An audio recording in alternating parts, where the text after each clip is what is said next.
Senhores, vamos lá, um bom dia. Nós vamos iniciar falando agora do ciclo do nitrogênio, tá? Que a gente finalizou a aula falando sobre composição do ar e os ciclos naturais, então vamos falar dos gases constituintes desse ar, porque cada gás tem um ciclo diferente. E o primeiro gás que nós vamos falar é do ciclo do nitrogênio. Abram, por favor, o livro didático de vocês na página 34, tá? Então vamos. Nitrogênio é o gás presente em maior quantidade na atmosfera, né? Nós já sabemos que ele está presente com 78% da porcentagem de gases na nossa atmosfera. No entanto, quando respiramos, o nitrogênio entra e sai do nosso organismo quase sem sofrer alteração. Isso ocorre porque não conseguimos assimilá-lo. Então, qual a importância do gás nitrogênio para os seres vivos? Ele é fundamental no crescimento de plantas e animais, participando da composição de substâncias essenciais para o desenvolvimento e o crescimento dos seres vivos. A fixação do nitrogênio atmosférico também pode ocorrer por meio da energia dos raios da atmosfera, gerando substâncias nitrogenadas que são carregadas ao solo pela ação das chuvas que ficam disponíveis para a absorção das plantas. A maioria dos seres não consegue absorver o nitrogênio na forma gasosa. O nitrogênio do ar somente é absorvido por algumas bactérias por um processo chamado de fixação.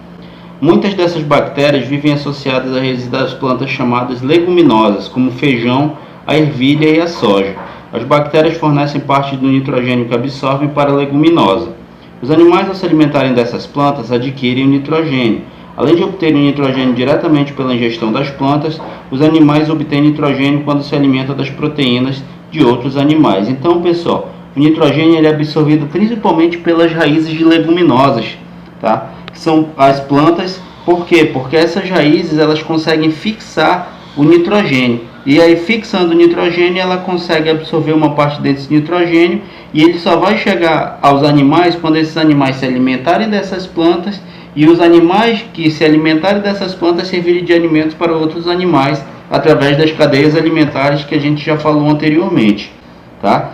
Então, todos os seres vivos depois de mortos sofrem a ação dos decompositores e o nitrogênio que formava seu corpo volta para o solo, onde outros tipos de bactérias desenvolvem esse gás da atmosfera.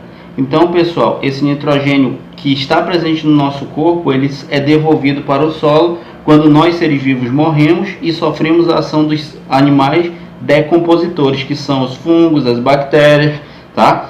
Então, utiliza-se a letra N para representar o elemento químico nitrogênio e N2 para representar o gás nitrogênio. Então, se você utiliza só a letra N, é o elemento nitrogênio, tá? Que a gente vai estudar mais à frente lá no 9º ano na tabela periódica.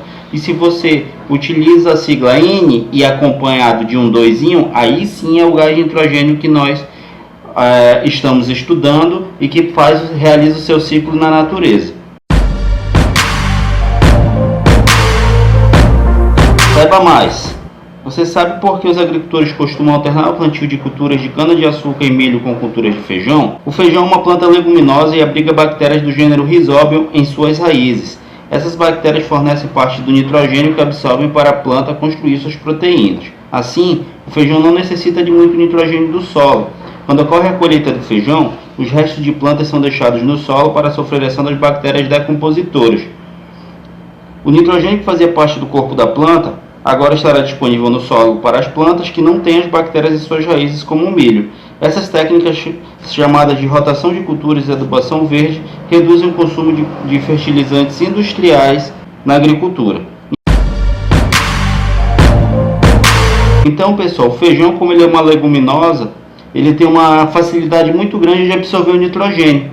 Então, quando ele absorve o nitrogênio, ele não precisa retirar esse nitrogênio do solo, tá? Então, o que eles fazem? Eles pegam o resto de feijão, depois da colheita, o resto da planta, e jogam no solo. Assim, o resto da planta do feijão vai servir de fonte de nitrogênio para outras plantas, como por exemplo o milho.